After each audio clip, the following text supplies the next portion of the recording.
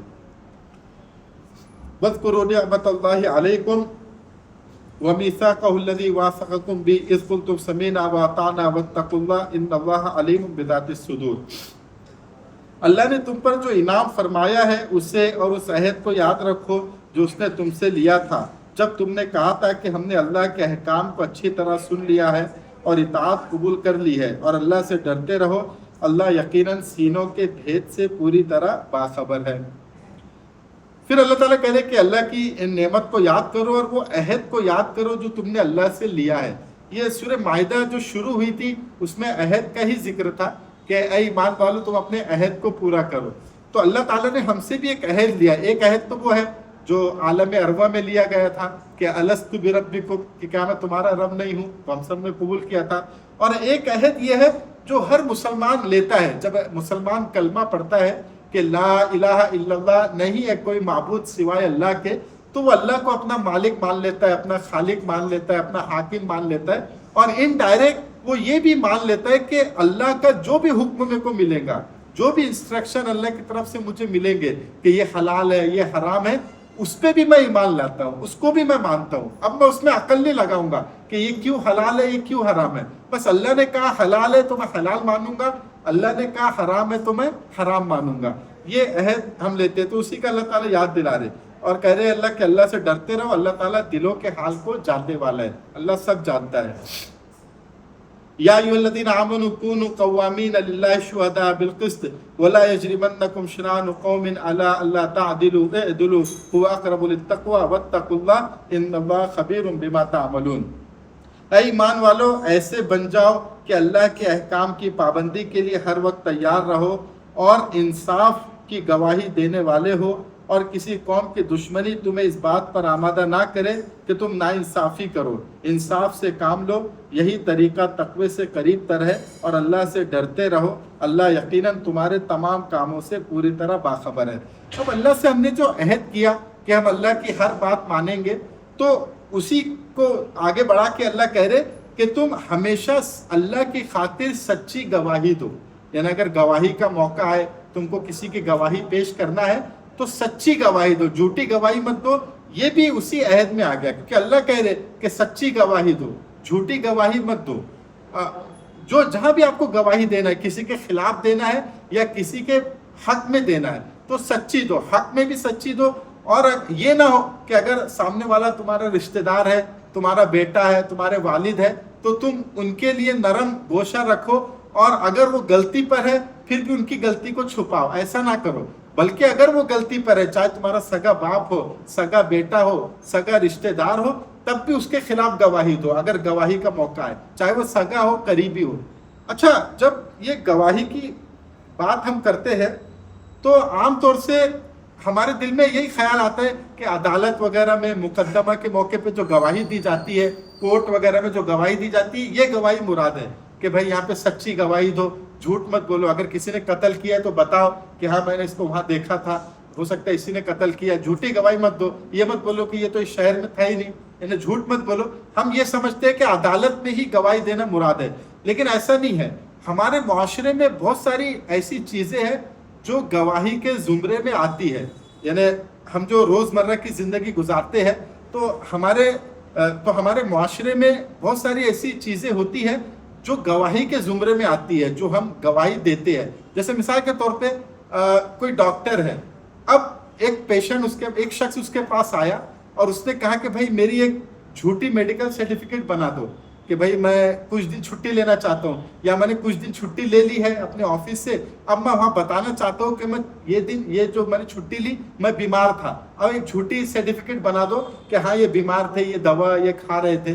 تو اب یہ جو ڈاکٹر اس کی جعلی جو سرٹیفکیٹ بنا رہے، یہ بھی جھوٹی گواہی ہوگی، یہ بھی کبیرہ گناہ ہے، یہ بھی جھوٹی گواہی دینا ہو گیا، کیونکہ وہ بیمار نہیں تھا، آپ نے اس کی میڈیکل سرٹیفکیٹ بنا دیے کہ یہ بیمار تھا، تو یہ بھی جھوٹی گواہی ہو گئی۔ اسی طرح آپ پیپر چیک کر رہے ہیں، بچوں کے پیپر چیک کر رہے ہیں، اس میں آپ نے یہ کیا کہ آپ کے پہچان کا کوئی بچہ ہے یا آپ کا کوئی رشتہ دار ہے، اس کو کم نمبر ملنے تھے، آپ نے زیادہ نمبر دے دیے، یہ بھی جھوٹی گواہی ہو گئی، یہ بھی کبیرہ گناہ ہے۔ اسی طرح کوئی آپ کا دشمن تھا جس سے آپ ناراض تھے یا دشمنی آپ کی تھی، اس کا پیپر چیک ہونے آپ کے پاس آیا، اس کو زیادہ نمبر ملنے تھے، آپ نے کم نمبر دیا دشمنی میں، یہ بھی جھوٹی گواہی ہو گئی، یہ بھی کبیرہ گناہ ہے۔ اسی طرح جب ہم ووٹ ڈالتے ہیں تو ووٹ ڈالنے، یہ ووٹ دینا یہ بھی ایک گواہی ہے، تو اس میں یہ دیکھنا ہے ووٹ ڈالتے وقت کہ جو امیدوار ہے، جو کھڑا ہوا ہے بندہ، جو نیتا ہے، تو وہ سچا ہے کہ نہیں، ایماندار ہے کہ نہیں، یہ دیکھنا ہے، کیونکہ آپ گواہی دے رہے کہ ہاں اس کو ممبر آف پارلیمنٹ بننا چاہیے، اس کو ایم ایل اے بننا چاہیے، تو آپ گواہی دے رہے، تو آپ کو یہ دیکھنا ہے کہ ایماندار ہے کہ نہیں، یہ نہیں کہ میرا رشتہ دار ہے، میرا جاننے والا ہے، میرا پہچان والا ہے، چاہے وہ کرپٹ ہو، چاہے وہ اس کے اندر ایمانداری نہ ہو، لیکن صرف پہچان والا ہے اس لیے آپ ووٹ دے رہے، یہ بھی جھوٹی گواہی ہے۔ تو یہ چیزیں بھی گواہی کے زمرے میں آتی ہے، تو اس میں بھی ہمیں اس بات کا خیال رکھنا ہے کہ سچی گواہی ہم کو یہاں پہ دینا ہے۔ اور اللہ تعالیٰ آگے کہہ رہے کہ تم انصاف سے کام کرو، کوئی قوم کی دشمنی یہ ایسا نہ ہو کہ اس کی وجہ سے تم ناانصافی کرو، مطلب آپ کو کسی سے دشمنی ہے، کسی سے بیر تھا اور اس کا مقدمہ آپ کے پاس آیا ہے، اس کا معاملہ آپ کے پاس آیا، تو آپ نے اس کے بارے میں غلط بول دیا، آپ نے ناانصافی کر دی، اس کو غلط سزا دے دی، ایسا نہ ہو، بلکہ انصاف کرو، چاہے وہ تمہارا دشمن ہو، لیکن انصاف سے کام لو۔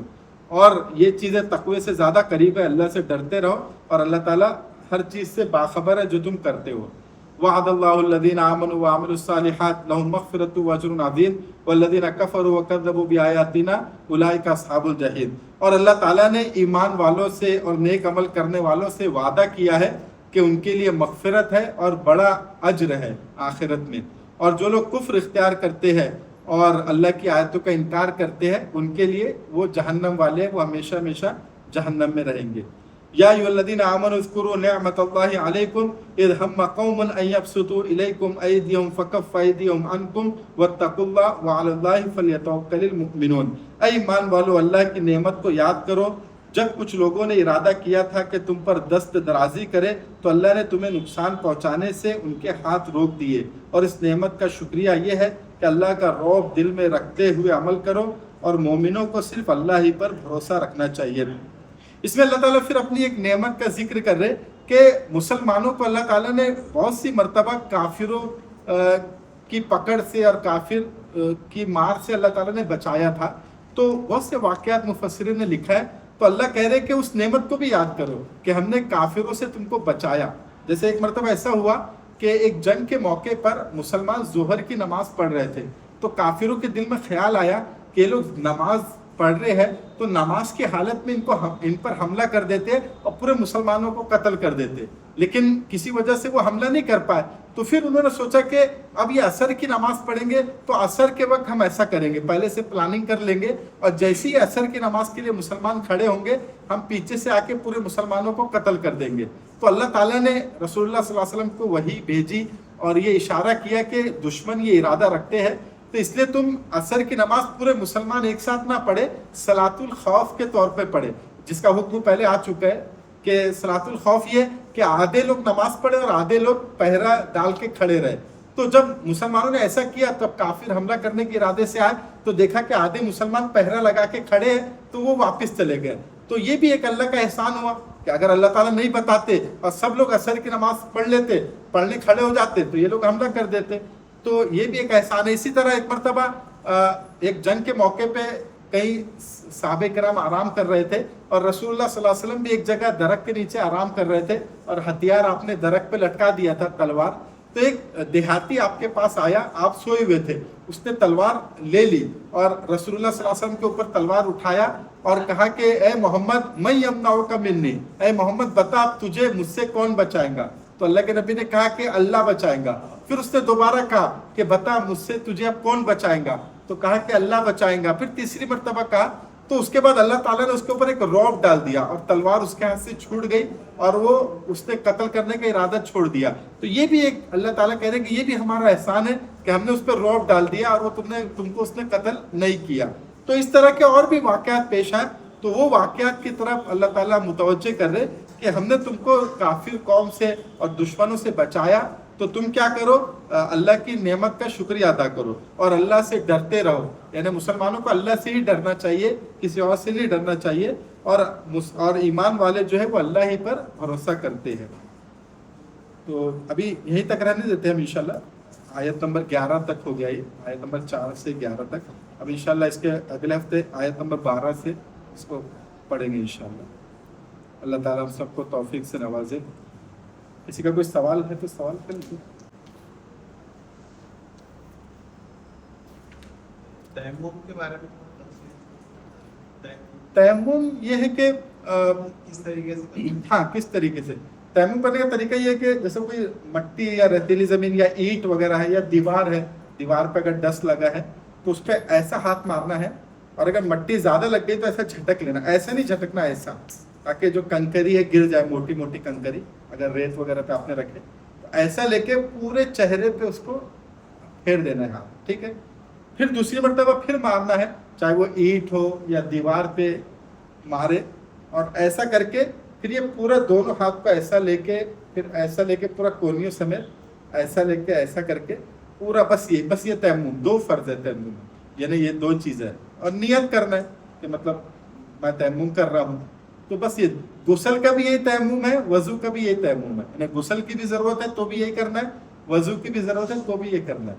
ٹرین میں سفر کر رہے ہو، ہاں لیکن اگر پانی نہیں مل رہا تو آج کل تو مل ہی جاتا ہے، پانی آسانی سے مل جاتا ہے. وہاں پر مٹی بھی نہیں رہے گی، دھول رہے گی، ڈسٹ رہتا ہے نا. ڈسٹ رہے گی، لیکن وہ ڈسٹ بھی گندی رہے گی. جیسا کہ کئی لوگ سفر کرتے ہیں، کوئی بیمار بھی رہتے ہیں، یہ بھی رہتے ہیں، چھینکتے ہیں، کھانستے ہیں، جم رہ سکتے ہیں. نہیں اس کو دیکھ لے، اندازہ لگا لے. ایسی جگہ جہاں کوئی نہیں جا رہا ہو، کونے میں ایسا اوپر چھت پہ کر لے، ایسا کچھ کر لے.